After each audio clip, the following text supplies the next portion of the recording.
Good morning, America. This morning, fired up. President Donald Trump lashing out over fire and fury and its unflattering portrayal of his presidency. I consider it a work of fiction.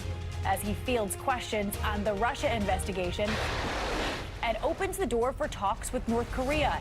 His wide-ranging responses, including the border wall and DACA, as GOP leaders plot a plan for the new year. Happening right now, going nowhere. Passengers at New York City's JFK Airport stranded. The situation chaotic this morning. It is like the Hunger Games over here. A sea of bags waiting to be claimed from passengers stuck on planes for hours. Some inbound flights turned away. We have to return to Frankfurt because JFK won't accept us today. The airport's still reeling from the year's first major snowstorm, but coming up, a welcome warm-up. And turbulent trip, the massive cruise ship battered by this week's ferocious storm. Terrified. They were all crying. People had life vests on. Pool water spilling over, staircases soaked, passengers demanding answers. What the ship's company is saying this morning. And the big college football showdown. Georgia and Alabama ready to go head-to-head with master versus apprentice. And the young quarterbacks eyeing victory. GMA live at the stadium this morning.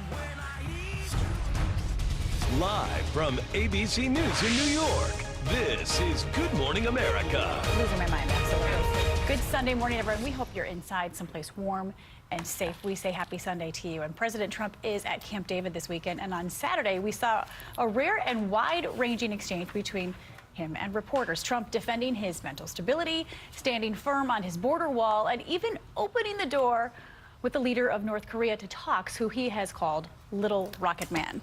Yeah, it was extraordinary, and we're going to dive deeply into all the news from the president coming up. But we want to start with a developing story this morning. At one of America's busiest airports, there are long lines and angry crowds at New York's Kennedy Airport right now. It is Sunday morning, but the airport is still struggling to catch up after the so-called bomb cyclone snowstorm, which hit on Thursday. JFK forced to reject some international flights, some from Germany. Passengers have been stranded for days, many of them furious, some sleeping on the ground, including this person who was sleeping on a heating vent. You got to stay warm. I guess. The infuriating images don't stop there. Look at this sea of unclaimed luggage. The person who posted this shot says there's no staff or information anywhere. So let's get it out to ABC's Ariel Reshef, who's at Kennedy with much more. Ariel, good morning to you. Hey, Paul and Dan, the airport is still slammed this morning, but trying to get back to normal. Over the past few days, passengers are so frustrated, some have started using the hashtag JFKChaos. This morning, a turbulent travel experience for passengers as New York's JFK Airport copes with widespread cancellations and delays. Some, like Lily Crawford, stranded for days. I've been stuck since Friday morning at 8 a.m. Thursday's snowstorm and the brutal deep freeze blamed for a major backlog, grounding flights and leaving all gates occupied. We have to return to Frankfurt because JFK won't accept us today. Flight Radar 24 showing at least 12 international flights diverted or forced to turn around. On several planes, the logjam turning into hours of waiting on the tarmac. 6 hours on the plane? According to the Department of Transportation's passenger protections, tarmac delays have a hard time limit of 3 hours. Except in specific cases regarding safety, security, and air traffic control related reasons. When the management of JFK knew they were becoming overwhelmed, why weren't these planes diverted earlier? It's just dangerous to have people waiting so long. After 2 hours on the tarmac, carriers must provide adequate food and water, as well as working laboratories and any necessary medical treatment. An airline could risk fines from the government for not complying. The Department of Transportation telling ABC News it is monitoring long tarmac delays at JFK and will make a decision on Monday whether or not to take action. Real questions need to be asked about where were their contingency plans? Why did the contingency plans fail? Why was JFK not able to deal with these cascading failures as the storm went on? Inside JFK, passengers arriving facing massive baggage delays, the luggage steadily piling up. We were on the plane for 4 hours, which was longer than the flight itself. And then we had to wait another 3 or 4 hours for our actual bags to come in. And this close call making matters worse. A China Southern Airlines plane and a Kuwait Airways flight colliding on the runway. It is like the Hunger Games over here. We are each fighting for ourselves, trying to get the one last couple seats. And those disruptions even hampering travel for some celebrities. Actress Catherine Zeta-Jones posting on social media that her flight was canceled on the way to tonight's Golden Globes ceremony. The Port Authority says most people should be able to get on flights today, but of course, check with your carrier. Dan, Paula. Yeah, I hope the Hunger Games vibe subsides. Ariel, thank you. Ariel. Let's turn to politics now in the flurry of headlines emanating out of Camp David, where President Trump spoke to reporters. Among the many major storylines, the fact that the president felt compelled to defend his mental stability. We have team coverage for you this morning. Martha Raddatz in South Korea, George Stephanopoulos standing by in studio. But we're going to begin at the White House and ABC's David Wright. David, good morning to you. Good morning, Paula and Dan. Fire and fury. That continues to be the president's reaction to the book, not just the title. The president launched into a tweet storm. He even lambasted the author and his book at an impromptu news conference. Thank you very much. It's great to have you at Camp David, a very special place. On one of the coldest days of the year, President Trump was boiling mad about the new book by journalist Michael Wolff and its disparaging look at Trump's first year in office. I consider it a work of fiction, and I think it's a disgrace that somebody's able to have something, do something like that. The libel laws are very weak in this country. If they were strong, it would be very helpful. You wouldn't have things like that happen where you can say whatever comes to your head. The president took particular issue with the assertion that Trump's own colleagues view him as mentally unstable. Actually, throughout my life, my two greatest assets have been mental stability and being, like, really smart, Trump tweeted. I went from very successful businessman to top TV star to president of the United States on my first try. I think that would qualify as not smart, but genius, and a very stable genius at that. I went to the best colleges, or college. I went to I had a situation where I was a very excellent student, came out, made billions and billions of dollars. The president insisted he never sat down for an interview with Wolff and blamed his former chief strategist, Steve Bannon, for giving Wolff access to the West Wing. I guess Sloppy Steve brought him into the White House quite a bit, and it was one of those things. That's why Sloppy Steve is now looking for a job. The president also downplayed the ongoing investigation by special counsel Robert Mueller. Everything that I've done is 100% proper. Once again insisting there was no collusion between his campaign and the Russians. I guess the collusion now is dead because everyone found that after a year of study there's been absolutely no collusion. There has been no collusion between us and the Russians. The president went on to say that the Russia investigation is bad for the country, that it makes the country look foolish. He's hoping it's going to wrap up soon, but that may be wishful thinking. Paul and Dan? Yeah, wide-ranging topics there at Camp David. Now, the president is saying that he's willing to negotiate with Democrats on DACA, but there is a big caveat, correct, David? That's right. He says he'll negotiate with them over DACA, but that his precondition is that he wants money for his border wall. They've asked for $18 billion in this first go-around. The Democrats have already said that's a non-starter. Meanwhile, hundreds of thousands of young people who were brought here as children by their parents illegally, their fate hangs in the balance. David Wright, thank you very much. Another major topic the president addressed there at Camp David, the nuclear standoff with North Korea. Just days ago, Trump taunted Kim Jong-un, saying he, Trump, has the bigger nuclear button. Now the president says he's open to talks. And he adds that Kim Jong-un knows he is not messing around. ABC's chief global affairs correspondent Martha Raddatz is in South Korea with the very latest on talks involving next month's Winter Games. Good morning, Martha. Good morning, Dan and Paula. We are just miles from the North Korean border. You can see those military-type bunkers behind me. The talks will take place along that border just days from now. With just 2 days left until North and South Korea sit down to discuss the North's participation in the Olympic Games, President Trump giving his blessing. If something can happen and something can come out of those talks, that would be a great thing for all of humanity. A meeting President Trump from Camp David says is a result of his tough talk. If I weren't involved, they wouldn't be talking about Olympics right now. He knows I'm not messing around. Despite Trump's threats, taunts, and show of force, Kim Jong-un is close to perfecting a nuclear-tipped missile that could potentially hit the U.S. Trump has said no talks with American negotiators unless the North agrees to end its nuclear program.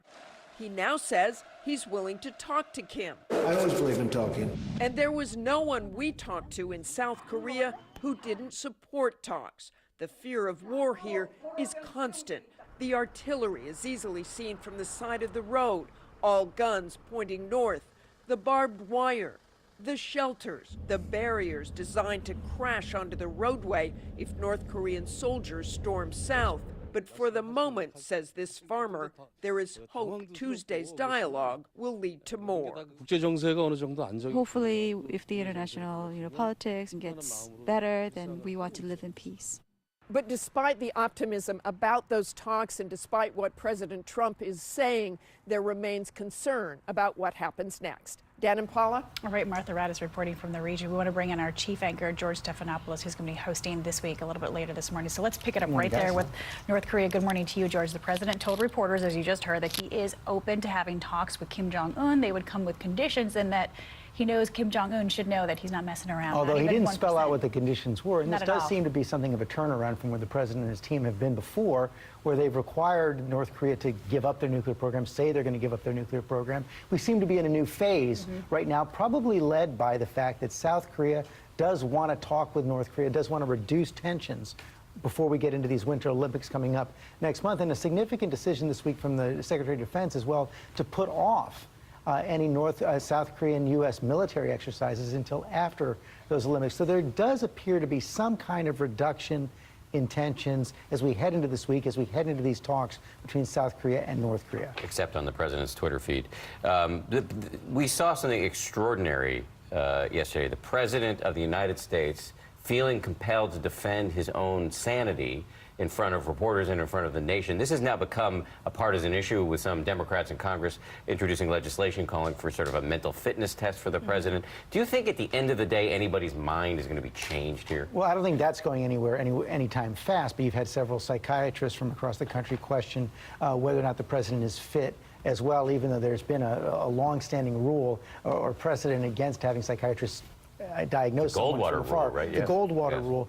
But this is extraordinary. As you point out, the president out there saying he's a very stable genius. You've got that Michael Wolff book, which has several people from president's inner circle, including his own son-in-law, questioning whether he really has the capacity to handle the job. And that question is front and center right now. It's been revealed by this, and I don't think it's going to go away. It hasn't only been partisan either. Remember, you've got people like Bob Corker, Republican senator from Tennessee, who questions the president's capacity for the job in the past. Senator Lindsey Graham, Republican, now an ally of the president, called him a kook. There have been a lot of questions raised by Republicans and Democrats and the president's own inner circle. But it's not like we're on the verge of the cabinet invoking the 25th Amendment Not and even trying close. to get him Not removed. anywhere close to that right now, no. And George, I think we have time for one more, but we know that the price tag of the wall is reportedly going to be $18 billion. And the president is saying he's not going to extend DACA unless Democrats agree to the wall. So what's the likelihood that any of this gets done? Well, and the clock is ticking. Remember, this government shutdown is approaching on January 19th. The Democrats are saying right now they want DACA included in any bill that would keep open the government. I think the big question right now is a compromise possible with some kind of border security beef up that the president can call a wall and the Democrats will say is not a wall? I don't know the answer to that question right now, but I think that's what is at the heart of these negotiations. It's art of the deal time. George, thank you very Thanks, much. George. And I want to remind everybody, George, as always, has a big show coming up on this Sunday morning. He's going to go one-on-one with U.S. Ambassador to the UN, Nikki Haley, and Senators Sanders and Cotton. Plus, the Powerhouse Roundtable breaks down the fallout over that blockbuster book on the Trump White House and the president's defense of his fitness to serve. It's all coming up on This Week with George. Thanks again, George. Let's send things over to Ron Claiborne with a look at the news headlines. Good morning to you, Ron. Good morning, Paula Ferris and Dan Ron Claiborne. Harris. Good morning, everyone. We're going to begin with breaking news from Sweden, where we're hearing reports of an explosion outside of a subway station in the capital city of Stockholm. Police say a man has been seriously injured after picking up an object from the ground that then exploded. That subway station and the area around it have now been blocked off while bomb specialists scour the area. Police say the explosion, though, was not terrorist-related. There is a winner in Saturday night's Powerball lottery drawing. A single winning ticket purchased in New Hampshire, worth the jackpot estimated at $559.7 million. That's more than $500 million. That winning ticket matching all 6 numbers: 12, 29, 30, 33, 61 with a Powerball of 26. It was sold at Reed's Ferry Market in Merrimack. That's Reed's Ferry Market. I'm not going to touch that one. There are also and what is it, Merrimack? Did we say Merrimack, that right? Several million-dollar winners, Paula, in Connecticut, New Jersey, South Carolina, Texas. Why are you telling me? I don't live in Connecticut. Maybe you bought one there, and I Washington didn't. State. I should have. And in Pennsylvania, moving on, a Philadelphia firefighter was killed. He died in the line of duty in a house fire. 11-year veteran Lieutenant Matt Letourneau was trapped under debris inside the burning home for half an hour before his fellow firefighters could get to him. The Philadelphia Fire Commissioner issuing a statement saying, quote, "Our hearts are breaking. We are without words." And astronaut John Young, who walked on the moon and was the first space shuttle commander, as well as the first person to fly into space 6 times, he has died. NASA calling Young their most experienced astronaut. The former Navy captain retired in 2004. Young died from complications of pneumonia at the age of 87. And in Cleveland, some diehard Browns football fans, well, they celebrated the team's perfectly imperfect 0-16 season by staging a protest parade. An estimated 3,000 people. Yeah, how about that? Braving -7-degree weather on Saturday, marching with signs and uniforms you see there, riding on floats. Their message, they don't like the Browns management, but they have not given up on the team and their players. Also, from football, Tennessee Titans quarterback Marcus Mariota making NFL playoff history by throwing a touchdown pass to himself. Check it out. Possible. 3rd and goal. Mariota races to his left. You see him coming, hitting. There he comes. He's not going to get to the end zone. He throws the pass. It's knocked down by Darrelle Revis. He caught the ball himself. Check this out. Okay. Revis knocks it back to Mariota, diving into the end zone for a TD. Actually, that made a difference. His final score, Titans, Tennessee 22, Chiefs 21. Heck of a play. Trade that man to the Browns. Come on. Not going to happen. We need a universal system of justice They're here. going to get a high draft pick, so maybe they'll get a good quarterback. Browns would take anybody at this point. They'd probably they got some rebuilding to do. They really do. Thank you. I love the sign in the crowd that says they tried. We tried. Yeah. It's better to try and fail than fail to try. Charitable kids. fan. Let's check the weather now. Rob Marciano, speaking of football, he's in Atlanta this morning at the Mercedes-Benz Stadium, where the 2 top teams in college football are going to face off today for tomorrow for the championship game. Hey, Rob. Good morning. Good morning, guys. We've been heavy on weather the past week and a half. Now it's time to do a little bit of sports and weather. As you mentioned, we're inside Mercedes-Benz Stadium here in Atlanta, not to be confused with Mercedes-Benz Superdome in New Orleans, which was restored after Hurricane Katrina. This building opening shortly after Hurricane Tom Brady destroyed the hopes of the Atlanta Falcons championship last year. But this year, they host the College Football Championship here Monday night on ESPN at 8 p.m. We're going to talk more about that in just a minute. But first, let's talk weather. It's chilly here in Atlanta, actually 24 degrees outside. But New York City, boys, parts of the Hudson River freezing over. We haven't seen temperatures like this since 2016. And then before that in 2015. And both sides on the sides of Manhattan there seeing some frosty Hudson River water. Temperatures, some of these are record-breaking this morning, so another deep freeze, but we're seeing the light at the end of the tunnel. Even though it's 0 in Chicago, even though it feels like -9 in Detroit, we've got some warming coming. But some icing potentially, a winter weather advisory up for the center part of the country, a weak system coming through. But I tell you what, temperatures on the roads obviously are freezing, so it's going to be slick here, and maybe even be slick just north of Atlanta. But here's your warm-up with milder air, thankfully, coming in for the big cities east of the Rockies towards the middle part of the week. That's a quick check of what's happening weather-wise nationally. It's time now for your local forecast. Breaking records this morning in terms of the cold at Dulles and also BWI Marshall airports, so certainly a very cold start. And we will stay rather chilly this afternoon. Temperature at 26 for a daytime high, mostly sunny skies and also less wind. Now, as we go into the early half of the week, we are going to be tracking a warm-up, but by the afternoon rush tomorrow, watch for a few possible slick spots. We are going to be tracking rain and a spotty mix northwest of the city.